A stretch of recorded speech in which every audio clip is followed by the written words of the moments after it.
Econolite. Moving traffic forward. The purpose of this video is to demonstrate how to retrieve a database from a controller using Centracs. Right-click on the intersection in the entity tree or map container. Select Launch Signal Editor to open the Database Editor application.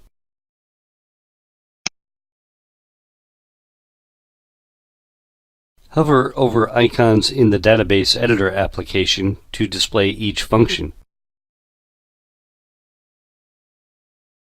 To retrieve a database from a controller, click on the Upload from Controller icon. A new window will be displayed offering us a choice on which parameters to upload from the controller. Under the Segment-Based tab, we can select individual sets of parameters to retrieve from the controller. For example, to retrieve phase timing parameters, deselect all segments except phase timing. You may use the Select Unselect checkbox to save time in the selection process.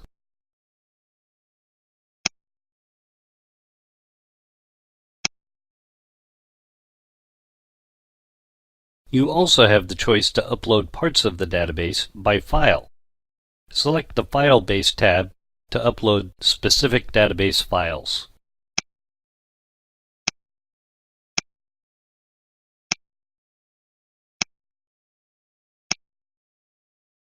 Notice some of the options are tagged with an asterisk.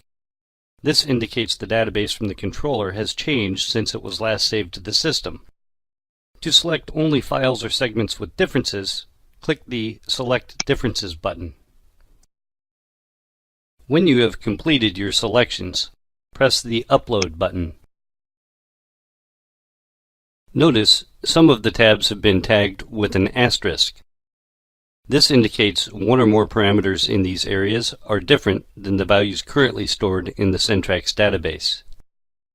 To store this version of database to Centracs, click on the Store in Centracs Database icon. Over time, you may store many revisions of controller databases. To help identify your database, the time and date will automatically be entered into the name field, but it may be edited if needed. The comment field requires an entry. It is recommended you use this field to give a brief description of what was changed from the previous version.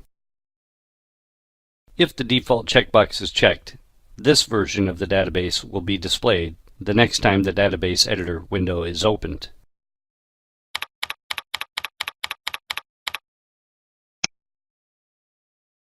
As you can see, the configuration and controller tabs are no longer marked with asterisks. This is because the database version saved on Centracs matches the database in the editor window. This concludes our demonstration of uploading a database from a controller to the Centracs system.